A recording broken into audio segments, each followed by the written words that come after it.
Hoy en día ver digamos, en Latina, ver en Cuarto Poder, ver en Canal N, decir lo mismo, digamos, calificar a Alberto Fujimori como dictador, ya no es así. Pero mira, yo te planteo otra cosa. Si tú hablas con un académico que se encarga de estudiar esto, te diría, es un autoritarismo competitivo. Y no lo llamaría dictador necesariamente. Ya, pero ¿por qué antes sí? ¿No? Y ahora no? Entonces, no. Por ejemplo, solo por una cuestión técnica, no lo creo. No lo creo. Sería muy inverosímil pensar eso. A ver, ¿en qué ámbito estamos hablando? O sea, si tú... Pero ya, bueno, pero más fácil, entonces, te podría decir un asesino y ningún técnico me va a venir a decir hoy que no se puede decir asesino. Claro, ¿no? Si tiene una pero condena. nadie le quiere decir asesino. A este loquito del Grupo Colina que le han dado unos premios en el Congreso, la prensa lo cubre. Y es un asesino, comprobado, que ha cumplido su condena. Y la narrativa que te quieren vender los medios tradicionales es un héroe. Que es la misma narrativa que va de la mano del Congreso. Entonces ya, dictador puede ser, pues, ¿no? Así como la gente discute si hay dictadura en otros países o no, pero concretamente fue un dictador. Académicamente lo puedes ver de otra manera. Pero asesino, sí. Ladrón, sí. Corrupto, sí. Y ya no lo repiten.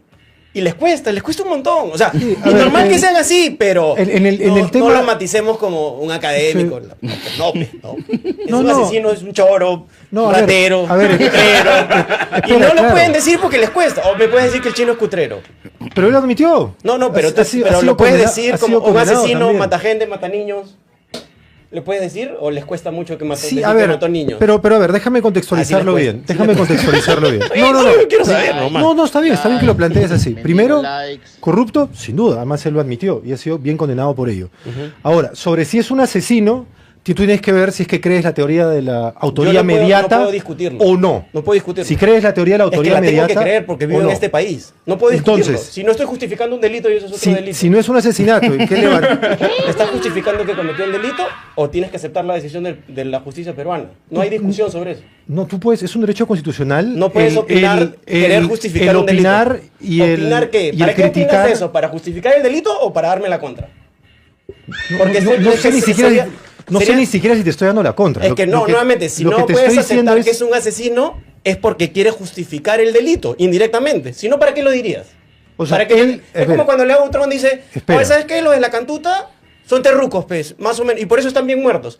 O sea, ¿cuál es el razonamiento detrás de querer no decir si es un asesino? Es que te estás yendo 3 pueblos. Es correcto. No quiero decir que es un asesino porque lo justifico. A ver, sino, ¿para qué no lo diría? ¿Tiene responsabilidad en las muertes? Sí, tiene responsabilidad en las muertes. ¿Sí? Es culpable. Ya. ¿Eso te convierte en un asesino, tu grado de responsabilidad en las muertes? En un homicida, sí. No lo sé. Dentro del Código Penal. En la ley peruana. Si tienes esa responsabilidad en la cadena de mando. Te vuelven autor del delito de homicidio y ahí te demostrarán si eras autor, la autoría, cómplice la secundario, autoría terciario, mediata, pero eres autor, pues. Yo no dudo que haya tenido responsabilidad y conocimiento. Tan es así que hubo una ley de amnistía contra los integrantes del Grupo Colina, bien condenados durante el gobierno de Alberto Fujimori, con voto mayoritario de la bancada fujimorista. Entonces, que había conocimiento de lo que hacía este grupo, que no era, y eso también estoy convencido de lo mismo, un grupo paramilitar, era un grupo militar que obedecía al escalafón de las Fuerzas Armadas en aquel momento. Claro que Entonces, sí considero que le alcanza la responsabilidad de esas muertes.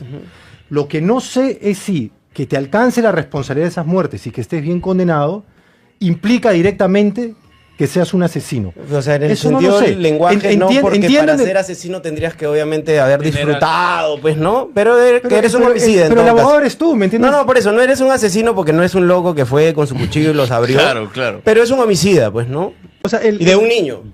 Casos. Acá la gente está diciendo, a Yomael no disparó, pero también le dicen asesino. Sí, es un buen debate ese. Es un buen debate. Es un buen debate. Es un buen debate, tío. Cagó gente. No se puede hablar de esas cosas. El otro día. Es un buen debate. Sí. Ahora, él sí directamente dio la orden de varias de las masacres que él mismo admitió en la supuesta entrevista del siglo publicado en el diario Marca. Y él también niega algunos, era, como por ejemplo lo de Tarata, él lo niega. Él dice que él no ordenó ese. Bueno, él lo niega. Tarata es un error porque Tarata no tenían que llegar al banco y no lo pueden estacionar. No es que querían bajarse la calle de Tarata. Pero querían bajarse el banco. En el caso... Banco de crédito, el banco PBC. Ah, man, yo. Está ahí. Claro, el otro lado, o sea, yo sí creo que esa comparación de uno es igual a otro también es como bien reduccionista y es como... No, pero lo creo que pasa es que a veces solamente- las redes lo que quieren es un poco lo que Stoner dice, ¿no? Lo que tienes que definirte y una sola palabra. Entonces, pero entiendes, o sea, nos vamos a los extremos, porque pero es que no es tan estás difícil, conmigo ¿ves? o estás contra mí, no, es Pero que... así como el Barbas te dice, sí, Abimael es un asesino, un loco del mal, a mí me llama la atención como del otro lado les cuesta. Y les cuesta más lo que dice Diego. Recientemente, y es parte de lo que nosotros vemos que es una construcción de una narrativa que busca decirte en 10, 20 años que Fujimori fue un héroe. Y hay gente que lo dice. Y porque nadie está tan loco para decir, y la única Abimael fue un héroe, no. Y que de la única forma de arreglar esto es con su fórmula. Claro. Con la fórmula fujimorista. Saquemos a Montesinos y todo eso. Claro, Por eso claro. hay loquitos. No, que no tú me has dicho refiero que a ti, es bien cobarde de la gente de derecha volverle a pedir a un tío arequipeño de 80 años arregla esto. Que no tienen otro hombre capaz de tener los huevos de afrontar una situación tan difícil y tan compleja como la que es el Perú de hoy con minería ilegal, delincuencia y extorsión. Y claro, yo creo que lo has explicado bien, pero en otros casos tipo, hay gente que trata de seguir discutiéndote si los de Barrios Altos eran terrucos, los de la Cantuta eran terrucos. No, pues está probado que no lo eran. Yo lo sé, pero la gente en este cambio... fueron asesinados. Es que ese punto es importante porque, o sea, entiendo tu punto de que sí, quizás está bueno el debate, ver las diferentes opiniones, pero sí creo que un daño gigante que se está dando hoy en día en el contexto del Perú es que la narrativa de los hechos históricos que antes no se cuestionaban qué eran, o sea, no, digamos, no había una CDR que dijo claro cómo explicó, era un conflicto armado interno, no, que Alberto Fujimori fue un dictador, no, digamos, la responsabilidad de Vladimiro Montesinos. Hoy en día todos esos hechos que eran veraces, que ya eran probados, hoy ya se cuestionan.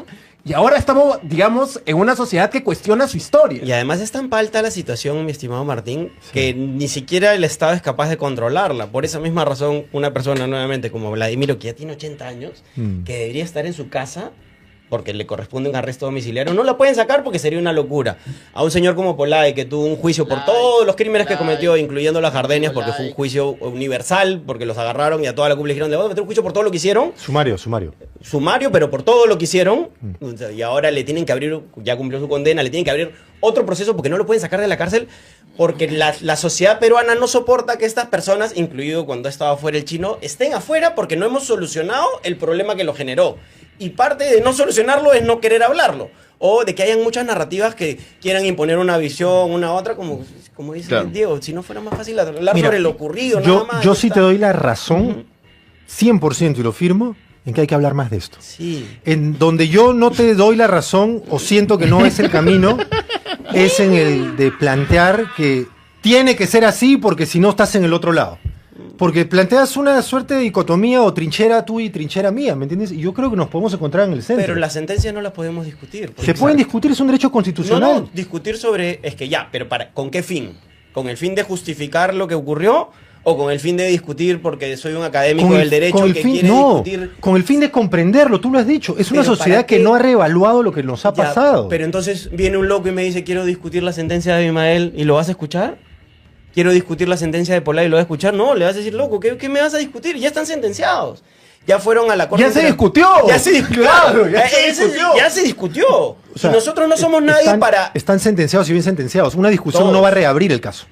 Pero por eso te diría, ¿cuál sería el propósito de la discusión? Exacto, y ahí es donde vengo de Porque nuevo. discutir unas sentencias implica discutir los hechos. Pero los que discuten los hechos, lo más gracioso de los quienes discuten los hechos, y por eso quizás nos cuesta entendernos, es que discuten los hechos los que están del lado, vamos a decirlo así, del fujimorismo, de los militares. Claro. Estos buenos se acaban de inventar leyes que le acaban, y tú eres periodista, que le acaban de ayudar la vida a Urresti, que se le fue la mano con un huevón, ¿ya? No sé cómo fue, debes saber, cuéntalo mejor para que veas lo grave que fue. Y el Tribunal Constitucional, armado por todo el pacto mafioso, le ha dicho, oye, bro, a ver si lo mataste. Te fuiste a la mierda, eres un fucking delincuente, pero acá he hecho una ley para que los milicos y tombos correlones como tú la libren. ¿Y acaso le hacen la vida así a los tucos? No, se tiene que morir en la cárcel. Entonces, ni cagando, pese lo mismo, pero por ningún lugar por donde lo quieramos ver. Entonces, que una persona, las personas preparadas lo quieran justificar y quieran decir hay que discutir sobre eso, ya no hay que discutir sobre eso porque mira lo que hacen los que aprovechan que quieras discutir sobre eso. Aprueban leyes para perdonar crímenes. ¿Sobre quién? Sobre los de la derecha. ¿Por qué? Porque ahí viene la otra parte de esa narrativa, que es, está justificado, y lo dice tu causa Pancho de Piérola, porque ellos actuaron en nombre de la patria. No se dice tu causa. ¿Causa de quién es? Así hables todo. Yo no lo conozco. Sí, su causa es Chubó. A lo que voy es... Eso es su habla de fumón de Punta Hermosa. Pues, sí, te termina diciendo siempre, no, estuvieron bien. Entonces, a mí lo que me gusta es que me has dicho que para ti no es que estuvieron bien, que no justificas los delitos, pero sí sería importante hacer ese... ¿Quién los va a justificar? O sea, no, a ver, hermano, hay gente que lo justifica. Él lo que está haciendo es justamente cuestionar algo que ya fue sentenciado. En el caso de Vladimiro Montesinos. Sí. Esos casos sí me parecen graves, pues, ¿no? O sea, si eso ya tuvo su lugar de discusión, ya tuvo su juicio, ya tuvo su dictamen, ya tuvo su sentencia. Ya volver a cuestionar eso implica que hay intereses políticos de por medio, cuestionar los hechos históricos. Será ocasión más bien para recordar quiénes fueron. Es decir, hay una generación que tal vez ya no lo recuerda. Mira, la mitad del padrón electoral tiene menos de 39 años. La mitad. O sea, Perú es un país bastante joven. Hay un montón de gente que ha nacido del 2000 en adelante. Si has nacido antes del 2000, te ponen la música de Jurassic Park. Entonces, sí, te entiendo. Entonces, claro. Hay un montón de gente que no la ha vivido o no se ha enterado, o esa historia es muy antigua para ellos. Y al contrario, cuando salen estos temas, bacán, porque entonces te da la ocasión de recordar quiénes fueron. O sea, si en caso tuviésemos pues un sistema educativo que se sostenga, que sea transversal, ¿no? Que obviamente que todos tengan un acceso bien, pero no pasa, ¿no? Hoy en día, mira, yo estuve una semana ausente y ahora veo que hay streamers hablando y discutiendo sobre el sueldo mínimo, ¿no? Y con Acuña. Con Acuña, ¿no? Entonces, quizás, de nuevo, es mi opinión, me parece un poco infantil o inocente pensar que declaraciones como la de Juan Francisco Escobar, en este caso sobre Vladimiro Montesinos, puede ser una invitación a reflexionar, a conocer, ¿no? Sí. Obviamente en el 2016 se paró todo, venía haciendo el ministro Saavedra, venía haciendo una excelente labor, quizás el único ministro en el tiempo reciente que duró 2 gobiernos, acerca de la reforma educacional. Pilar Macetti también pasó de un gobierno a otro. Bueno, exacto, ¿no? Y bueno, y se frenó con eso, ¿no? Entonces tenemos 10 años, que evidentemente ahí a donde voy con lo que tú dices, sí, hay gente joven que necesita enterarse de eso, pero tiene 10 años de un sistema educativo frenado y con una pandemia encima, ¿no? Entonces, sí me parece que hay interlocutores con intereses políticos de por medio que justamente se están aprovechando de esa coyuntura, ¿no? O sea, parafraseando a Humberto Eco también, es verdad que en el mundo de las redes sociales se le da un megáfono al loco del pueblo, ¿no? Al borracho del pueblo, al que estaba, al que usualmente estaba antes en la barra y hablaba de idioteces y nadie le hacía mucho caso. Bueno, ahora tiene un megáfono. Pero hay mucho ruido ahora.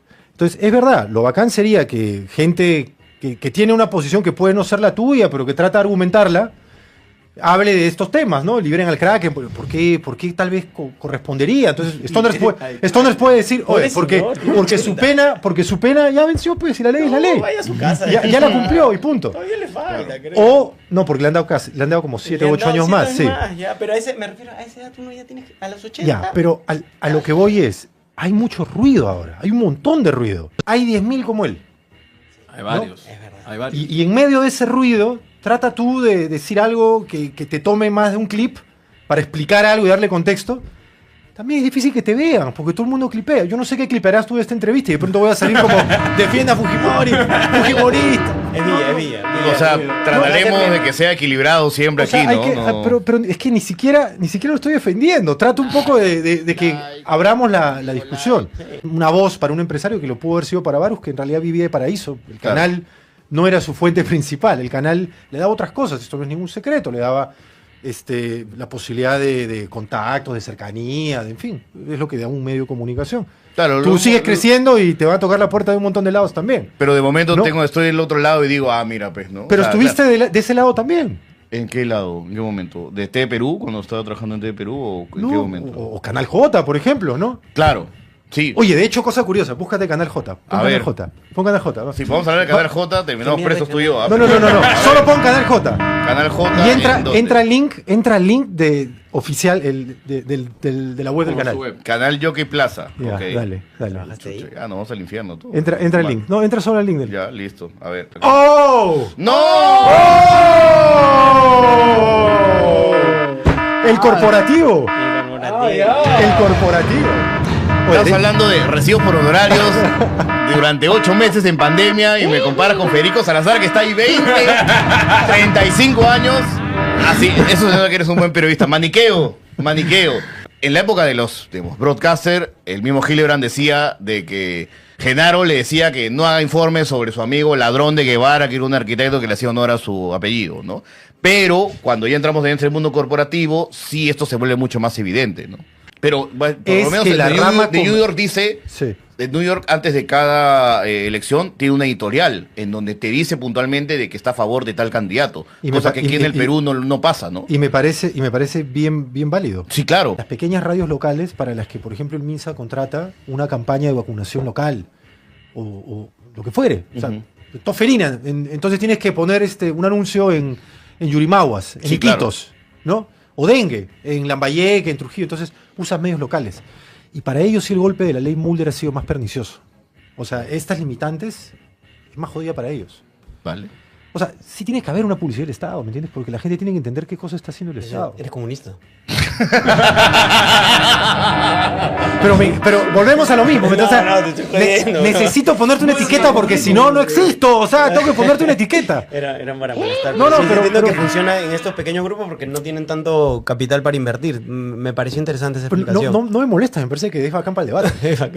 Pero hay que matizarlo. Pero lo más importante creo que fue debería alguien estudiar qué es lo que más ven y poner ahí la data que tiene que llegar. Sí, porque es plata pública. O sea, tú tienes que exigir, oye, ¿por qué le estás dando alguien que no ve? Claro. ¿Por qué le das 1.7 millones a un partido que no tiene candidatos y que encima todo lo pone en un medio que nadie ve? Un partido.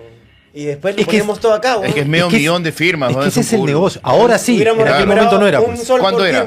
No, era mucho menos. Yo creo que era más, me parece que estaba más vinculado a militancia, que tenías que tener 25.000 militantes, que también es una trafa.